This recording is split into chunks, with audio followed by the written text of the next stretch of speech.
All right, welcome back. It's been a few days, but I, of course, can't miss out on power rankings, which this is going to be a pretty entertaining episode just because of the fact that we are so early on in this second tour, and there's a lot of changes going on right now with teams playing much better than they were in the previous tour, teams playing much worse than they were in the previous tour. There are certain teams on this list that are going through some pretty big changes when it comes to their positioning on the power rankings, whereas there are some other parts of the board where there was really no movement at all, a lot of stagnant teams, just teams that when I look at them in their current position on the board, it just kind of makes sense, and I feel like they're playing to that level. So it's going to be interesting to go through this and see some of the teams going through the biggest changes right now. And same thing as last week, no teams from Eastern Europe. Of course, there's just, again, no realistic way that I can compare them to the rest of the teams in this list right now. And so until we actually get some matches being played in Eastern Europe, they will not be included. And as you can see, this list only goes up to 40 teams right now. So going through this, I'm going to be trying to go through the first half of this list, or maybe just the bottom 3 rows, a little bit quicker. I know I usually say that, but I don't want to be at the 25-minute mark and only be halfway through the list. So I am going to be trying to go through this a little bit quicker while adding in some notes or some footnotes or anything like that when I feel like it's necessary. So kicking off this list with their power rankings debut, we have at number 40, DogChamp. And DogChamp, not necessarily do I think they're the worst team, but I just need to see a little bit more from them right now. They had a pretty rough first series against TSM, but it makes sense. So hoping that I can see them improve or at least have some better matches in the near future. Following that, at number 39, we have Brame, who goes 0-2. They have some pretty rough series up against Gaming Gladiators and Entity, and there were some pretty good moments in those games. There's a reason why I don't have them last.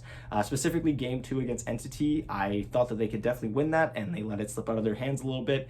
Kind of shows me that Brame is not necessarily on the same level as a lot of the other teams in this division, so we'll see if they're able to turn things around sooner rather than later.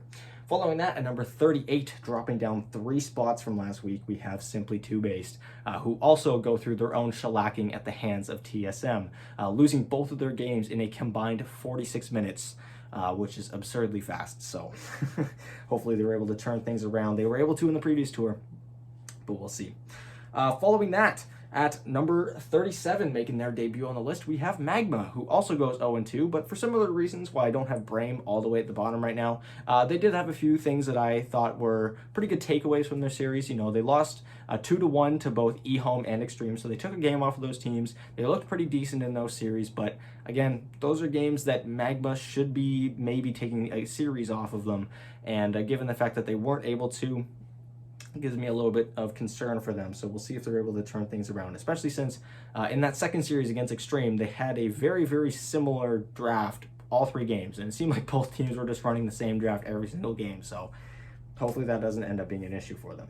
At number 36, dropping 3 spots from last week, we have Infinity, who loses their only series of the week up against Beast Coast 2-0. Not the worst week for Infinity, but again, not a very strong start. We'll see if they're able to turn things around. They have yet to play against the weaker teams in this division, the teams that, you know, aren't necessarily near the top, like Hakori, Lava, and the other team coming in from the lower division, Balrogs. So we'll see if they're able to turn things around. And at number 35, with the biggest drop of the week, they are now 0-3. They are off to a pretty atrocious start, and that is LBZS. They're 0-1 in the past week. They lose 2-0 to Extreme, and if I'm not mistaken, they haven't won a game yet. Maybe they've won 1, but for a team that was able to keep their head above water in the previous tour, now that all the weaker teams in the division, and this goes across every single region, are all gone, they've all been relegated to lower division, I worry a little bit about LBZS, and given this start, I think it's justified. So they're sitting at number 35 right now. And at number 34, staying in the same spot as last week, we have Enigma Galaxy SEA, and some controversy here. Obviously, they have that win that they technically got over Boom due to the forfeit, due to the power outage situation, which I know a lot of people have different opinions on. I won't touch too much on that, but I didn't move Enigma up for that win. I also didn't move Enigma down for their loss that they had to T1 in this past week. I thought there were some pretty good moments. Again, T1 being one of the best teams in the division, I thought it was a pretty good showing. T1 kind of had a rough week, but I'll talk about that later when I get there. So all in all, for Enigma Galaxy, this is just a team that, seeing them right now where they are, kind of makes sense. They get a lucky win off of Boom, again, with that whole situation. We'll see if they're able to build on that and maybe keep their upper division dreams alive. There are still some teams in this division that are also going through their own struggles. OB Neon and Execration come to mind, so when those matches come around, we'll see how they end up doing. And at number 33, rounding off the last part of this bottom row here, moving up 3 spots from last week with a pretty solid week, we have Hakori, who goes 1-0 by taking down Infamous 2-0. And all in all, just a strong series through and through. And for Infamous, I'll talk a little bit more about them later on in this video. I have my concerns, but all in all, Hakori, maybe Infamous was playing very well and they just took them down, but I can't really complain. This was a pretty fantastic series, and I know a lot of people were saying that I was underrating Hakori a little bit, especially when I had them, at the bottom of my predictions. I had them at the bottom of my power rankings last week, but now they're moving up, and maybe I'm being proven wrong. All right, kicking off our next row at number 32, dropping 4 spots from last week, we have Execration, who goes 0-1. The only series that they played this week was to OB Neon. They lose that one 2-1. I thought there were some pretty okay moments in that series, especially that game that they won, but the 2 games that they lost really kind of took that good feeling that I had about them out really quick. I have my concerns with them. Again, this is a really tough division. There are some very, very hungry teams coming from the lower division like Polaris and Enigma Galaxy that will be eager to take their spot in the upper division, and it's off to a pretty rough start so far for Execration. Again, this series against OB Neon, this is one of those series that they have to win. This is a realistic win that they could be getting, and they let it slip away from themselves. So we'll see how they're able to do in the next few weeks, but right now I've got them at number 32, which brings me to my number 31 spot right now, dropping 1 spot from last week. We have Balrogs. All in all, not a whole lot of movement. I was pretty satisfied with Balrogs past week in general, even though they do go 0-2 off the start. I thought both of their series has had a lot to really look forward to, very similarly to Brame and Entity, although I think Balrogs is playing kind of on a higher level right now than those teams in relation to their own region. Again, just because we're not actually having any inter-regional play, it's really hard for me to make this call here. But Balrogs has impressed me time and time, although I do think that they're struggling a little bit to keep up with the teams in the upper division, similar to teams like Brame and like Magma. So we'll see if they're able to turn things around. They have played against 2 of the tougher teams in their division so far, those being Beast Coast and King of Kings. When they do play against some of the weaker teams like Hakori, like Lava, and like Infinity, we'll see if they're able to pull up those wins. Following that, at number 30, moving up 2 spots from last week, we have The Cut, who goes 1-0, winning a very, very crucial series that they have to win, being one of the weaker teams in this division, and I think it's pretty fair for me to say that they take down DogChamp in a pretty convincing win, and all in all, I think The Cut can be pretty happy with the way this week went. At number 29, moving up 2 spots as well, we have Lava, who goes 1-1. They split the week, but all in all, I was quite impressed. They get a win over the APU King of Kings, and then they take a 2-0 loss to Thunder Awaken, but, it being Thunder Awaken, it's completely understandable, so it's all about where they end up going from here. Again, Lava is not necessarily one of the top teams in this division, and maybe they'll cement themselves as one of the top teams in this division by the end of the tour. They already took down King of Kings, who were in the top 4 last tour. We'll see where they can go from here. And at number 28, the last team that is making their debut on this list, we have Extreme, who start off with a fantastic 2-0 record. By the time I did my last power rankings, they hadn't played any matches yet, but already they took down LBZS 2-0. They took down Magma 2-1, which, again, sure, are not some of the stronger teams in this division. There's a reason why I have them lower on this list. But Extreme, I think there's a lot of reason to actually get hyped about this team. They've got a fantastic roster. They've actually been playing well. They've been backing up the big names on this team. We'll see if they're able to keep this up. Again, realistically, with a roster like this, they should be a top 4 team. But we've said that before about teams in China like Elephant. And so hopefully this doesn't end up being a repeat of that. They do have a few of the same members as Elephant did, them mainly being Paparazzi. We'll see if they're able to overcome that. At number 27, moving up 2 spots from last week, we have Entity, who goes 1-0 in the week. They have a fantastic series up against Brame. Again, that second game overall was the one that impressed me the most. Sure, it's one thing that they're able to dominate Brame in Game 1, but specifically in Game 2 when they were playing from behind, and it was a pretty hefty lead that Brame had over them, the way that they were able to meticulously deconstruct Brame's strategy, Brame's draft, Brame's team fights, and just turn things around on a dime, really, and just win that game rather dominantly past the mid game. I was very, very impressed. And so we'll see how far Entity is going to be able to take this, but for now, they are up now to my number 27 spot. And for my number 26 spot, staying in the same spot as last week, I have Obi Neon. Again, Obi Neon, good week. They pick up a win over Execration, which, as I was saying for Execration, is a series that they really needed to win, and they got it. So I don't really see any reason to move them up so far. They are at number 26. I still don't think they're one of the stronger teams in the region, but they are getting the wins, and so for now, I think number 26 is a pretty fair spot for them. Same thing goes for my next team that I have at number 25, staying at the same spot as last week. It's Enigma Galaxy, Western Europe. We haven't seen any matches from these guys. Of course, they had their match postponed to the fact that most of the team caught COVID, which again was quite controversial with a lot of people that took an issue with Enigma Galaxy getting the free win over Boom, but I digress. We'll see if they're going to able to actually turn things around. I believe their game is scheduled to be tomorrow, if I'm not mistaken. They play against the Gaming Gladiators. As of right now, I don't really see any way that I can move them up or down currently. They didn't get passed by anyone, so they stay in the same spot. All right, moving now up into the third row, kicking things off with my number 24 team, staying in the same spot as well. And this kind of ties into what I was mentioning, where there's certain portions of the board where there's not a whole lot of movement. This is one of them. There's a few teams that I'm going to be talking about here, two of them that I've already talked about, and a few coming up that haven't moved from last week, and I'll be giving a brief reason as to why. The next team here, number 24, staying in the same spot as last week, is Wildcard. They go 0-1, they lose to EG, and it wasn't the prettiest series ever. But again, Wildcard is a team that right now I can look at that spot on the list, and I can confidently say that I think that they are arguably above some of the other teams on this list currently right now. That's not to say that I think that they're going to be better than them next week. That's not to say that I think that they can necessarily beat every team in this list in a head-to-head matchup. But I think with the way that Wildcard's been playing and the way that I've seen them play in the past, I have them at number 24. If they continue to struggle the way that they've had now, like those series against Quincy Crew and now EG, then yeah, I will bust them down a little bit. But those are two very, very difficult opponents. I want to see them play against some of the other teams in this division, specifically 4Zoomers. I think 4Zoomers is their toughest competition that they actually have a realistic chance of beating. And if they're able to take a series off of them, we'll see where they end up moving from there. At number 23, dropping 3 spots from last week, we have Vichy Gaming. They have a little bit of a setback this week. I thought that they were garnering a pretty good amount of momentum, especially with that win that they had after bringing in Yang on their team. I thought things were really starting to turn around. However, their next opponent was unfortunately RNG, which right now is looking like one of the powerhouses of the Chinese region, and that's kind of what it felt like when these two teams played against each other. Both games featured very, very similar drafts, and so maybe there was just a lack of variety in strategies that Vichy Gaming is opting to go with, bringing in a new player. It's not uncommon that we see that, but maybe they were just only confident in that one strategy against a team as strong as RNG.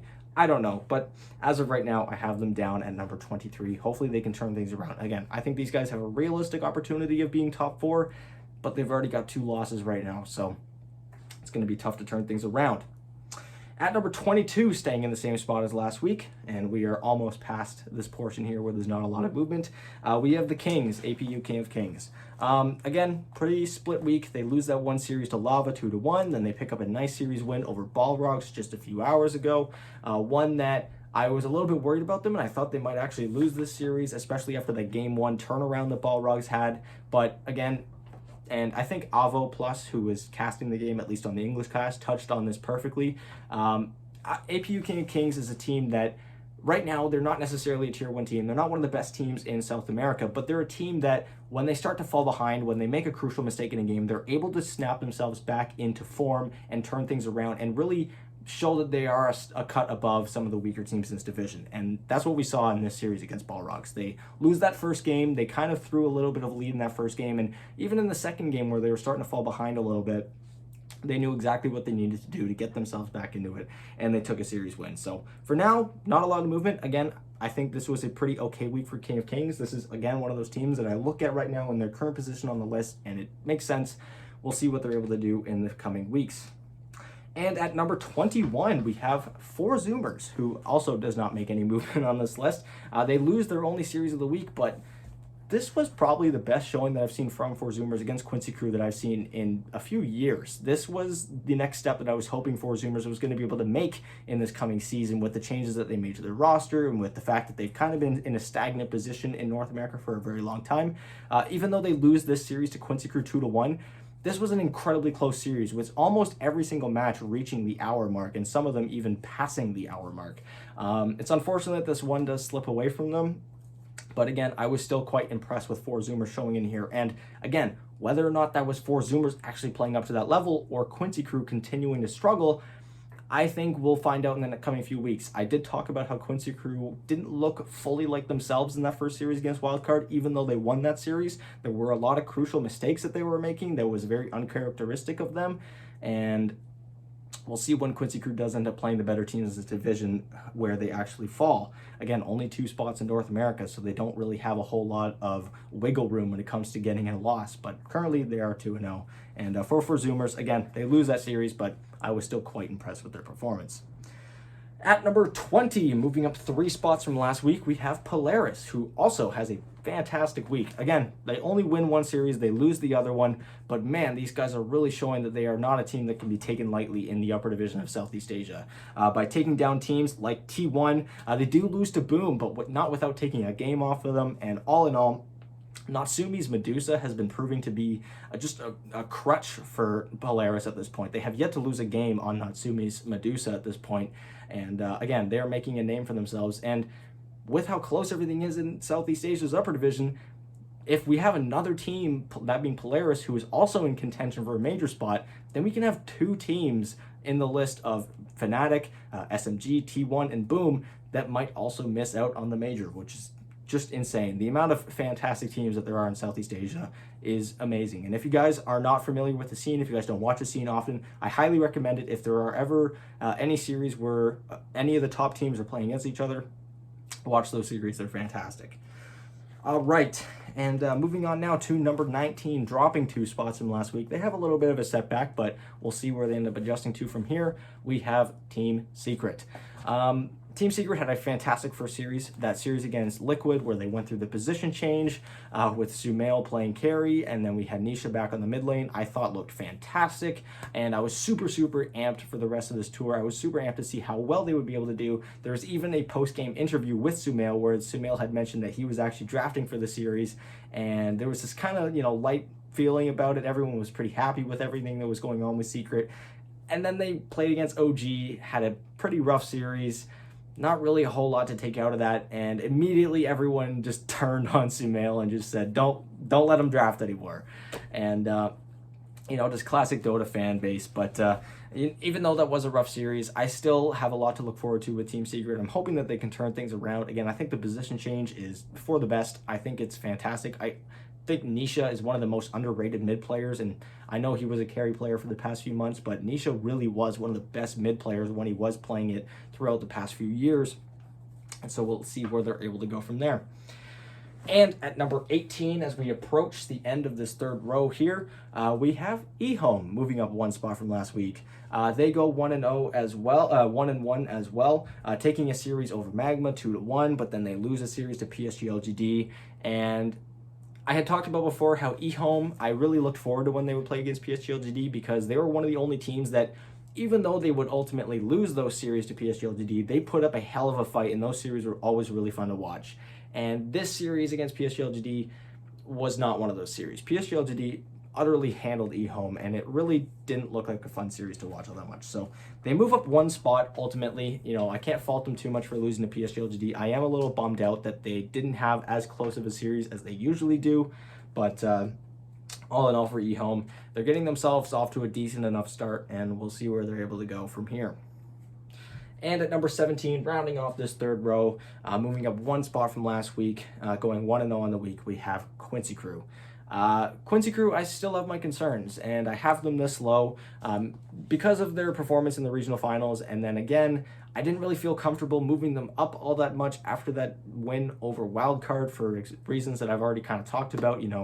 Even though they win that series, they were making some pretty uncharacteristic mistakes that if they were playing against a team like Evil Geniuses or TSM, they would 100% capitalize on those mistakes and make them pay for it. And so they have a few of those more moments in the Zoomer series, and even though they come away with the win, again, it's not the most confident win, it's not the most convincing win, and I have my concerns that when they do play against those better teams, when the time comes that they need to actually show that they're one of the best teams in North America that's going to be representing North America at a major, I have my concerns that they maybe won't be able to do that.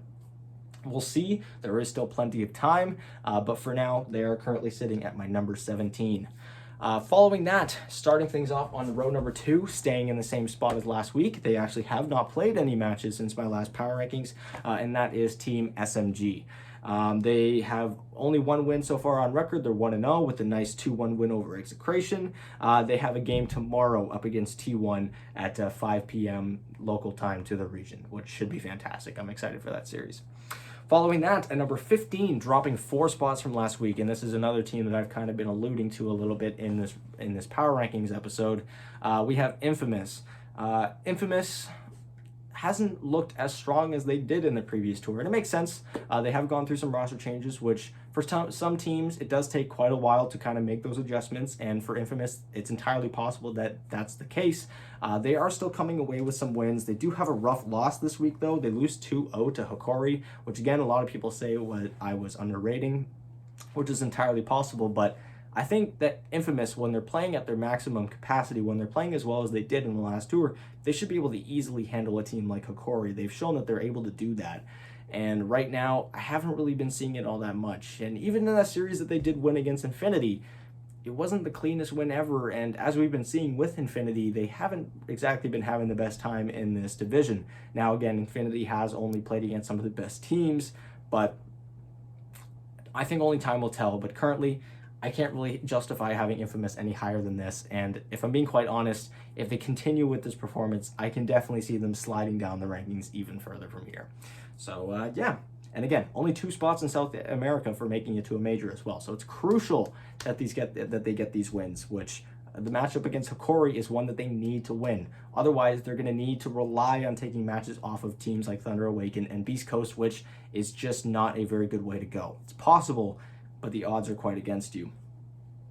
At number 14, another team from Southeast Asia who has not played since my last Power Rankings video, who is staying in the same spot from last week, Fnatic. Fnatic also has a matchup tomorrow in 2 p.m. local time up against Execration. That should be a fun one to see where they end up going. Again, these wins crucial for Fnatic, and for Execration, who they're playing against, crucial for them as well at this point. They need to get every single win that they can, so we'll see where they go. At number 13, dropping 4 spots, which they weren't in the top row before, but they'd take an even bigger slide down than they did last week. We have Team Liquid, who goes 0-1. And again, it's very easy for teams to fall out of the top with just a couple bad series, and it's very easy for teams near the bottom to rise up with just a couple good series. It's just kind of the nature of the board.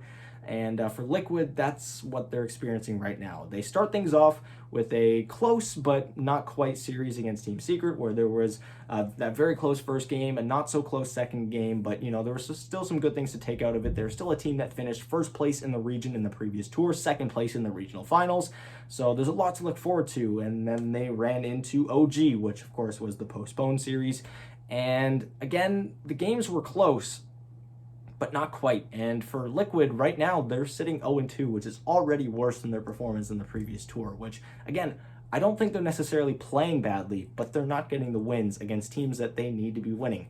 You think about Western Europe and the fact that there's 4 slots for each major, that sounds like a lot, but with just how many fantastic teams there are in the region, it's really not. So for Liquid, they need to turn things around quickly. They've taken a pretty big dip in my power rankings. We'll see if they're able to turn things around.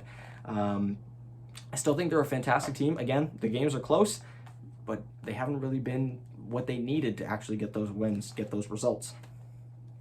Following that, at number 12, staying in the same spot from last week, we have Thunder Awaken, who goes 1-0 on the week.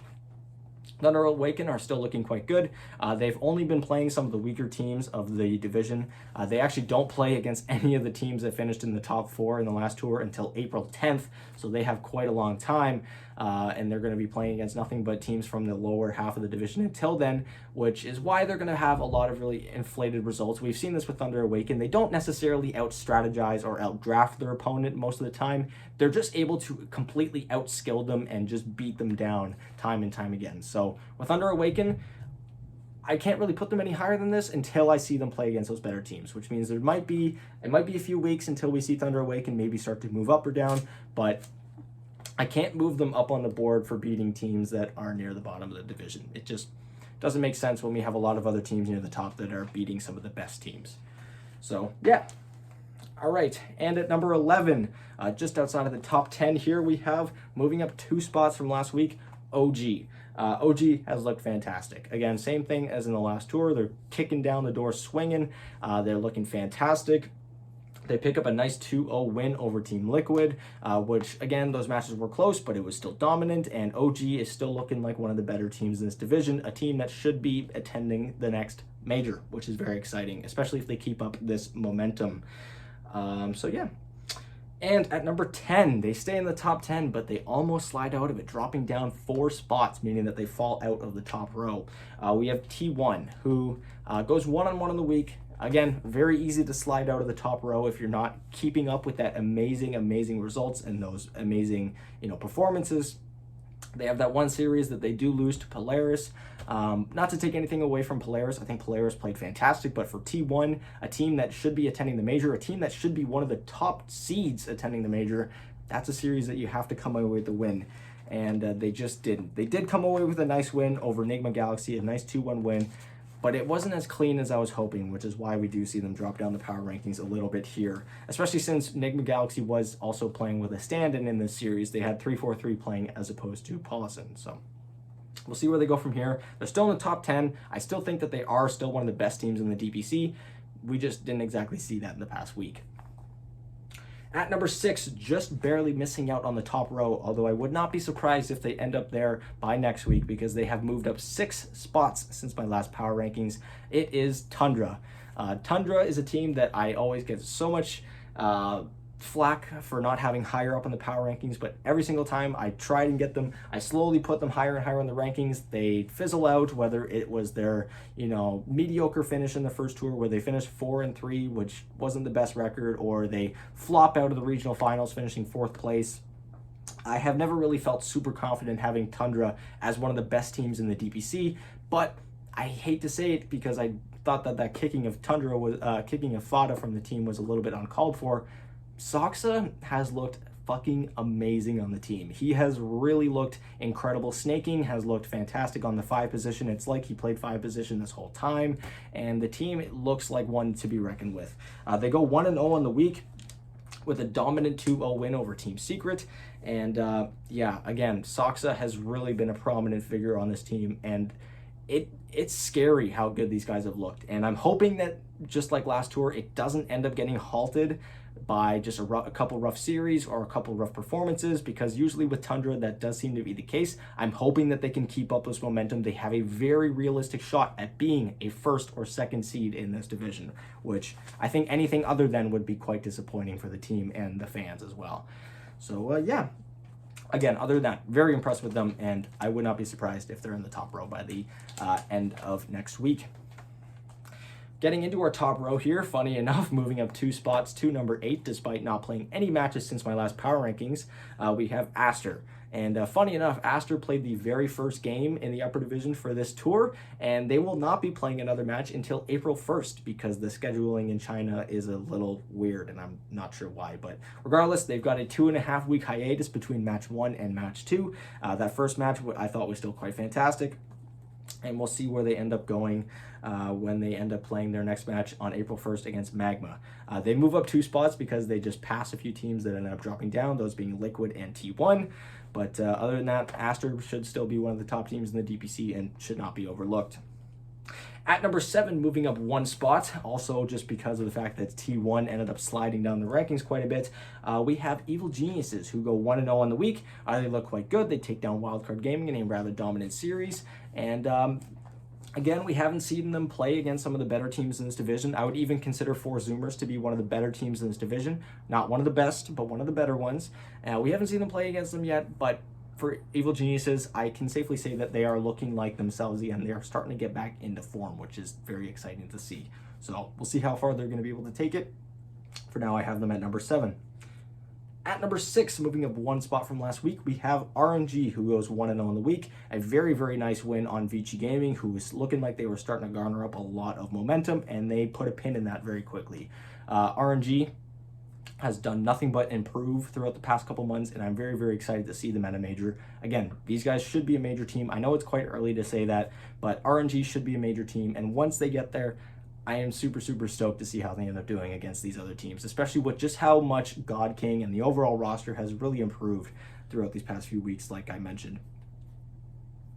Following that, at number 5, staying in the same spot from last week, going, I believe, 1-0 on the week with a 2-0 win over Infinity, Beast Coast.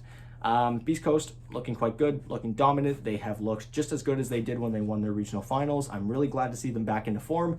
It's just going to be a matter of keeping that consistency. We saw them start off this strongly in the first tour, and they kind of hit a brick wall near the halfway point. It's going to be crucial for them, especially if they want to attend a major, and especially with other teams that we know are able to catch up to them now, like we saw in the last tour, that they keep up with this momentum, that they keep playing their best Dota, and that they keep being one of the best and most consistent teams in the region.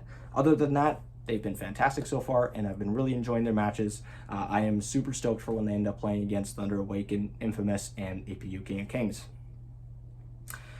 All right, now top 4, staying in the same spot from last week, Tsm Ftx.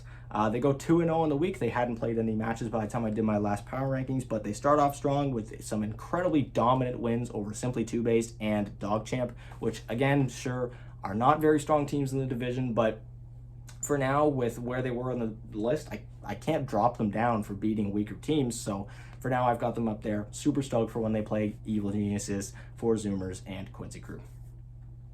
At number 3, actually dropping 1 spot from last week, which I feel like some people might be a little bit upset about, we have Boom. And don't worry, I don't drop Boom because they technically lost a series against Enigma Galaxy. It's just, again, as I've said a few times now, very easy to fall out of the top when you're not playing 100% best, because there are a lot of other teams that are going to catch up to you. And for Boom, it was just a matter of them getting caught up to. They have that one series that, of course, they lost. Again, I didn't consider that in this ranking. Not at all. Their series that they had up against Polaris, I did include, and that was a 2-1 win, which sure, they still come away with the win, but they did have a few falters here and there, and whether or not it was Boom, you know, having a bit of an off day, or just Polaris really being that good, in which I think Polaris really is that good. They are a fantastic team. Again, a team that I think is likely in candidacy for making it to the major. Boom, they still come away with the win, but not without its drawbacks, so I dropped them down to number 3. Which means at number 2, moving up 1 spot from last week, we have the Gaming Gladiators. Kind of weird seeing them at number 2. Typically, that's where Team Spirit or Psg Lgd is. Those two teams typically hold the top 2 spots. But given the fact that we don't have Team Spirit here anymore, or until we get another tour, Gaming Gladiators have looked fantastic. They came in, won the regional finals, looked dominant doing so with an amazing lower bracket run, and since then they have been incredible. They took a nice 2-0 series win over Brame. It was a big turnaround in game 1 with a really nice draft that I was a big fan of. And all in all, Gaming Gladiators, I think right now, with them and Tundra and maybe OG, they are the team to beat in Western Europe right now, which is pretty incredible to say, because a few months ago, I thought that these guys were going to get relegated quite early, or we're going to be one of the more middle-of-the-pack teams in the region, if that. So it's been really nice to see them go this far, especially with their new team that they've been signed by, which has been pretty exciting. Which means at my number 1 spot, I know, anticlimactic as always, but I can't drop them down until I see them struggle, and we haven't seen them struggle, and that's Psg Lgd. They only played 1 series in this past week. It was a 2-0 stomp over eHome, who again was a team that used to put up a pretty good fight against Psg Lgd, and they just didn't. They just didn't at all. Psg Lgd just rolled them through and through. They've looked fantastic. Everyone on the team is playing just as well as we know that they can. Specifically, I think Jin Q has been playing some of the best Dota ever. Ame is still Ame, and all in all, fantastic so far for Psg Lgd. These guys are going to be attending the major. I don't think it's ludicrous to be saying that at all, and I'm super stoked for when that happens. But yeah, anyways, thank you guys so much for watching this edition of the Power Rankings. Be sure to check in every single week at this same time that I uploaded this to check out my updated version of the Power Rankings. Hopefully you guys are enjoying this tour just as much as I am, and thank you guys so much for watching. I'll be having my regular uploads going up. Sorry for missing the past few days, but I'm going to be getting back on track throughout these next few days. And yeah, thank you guys so much for watching, and I'll talk to you guys tomorrow.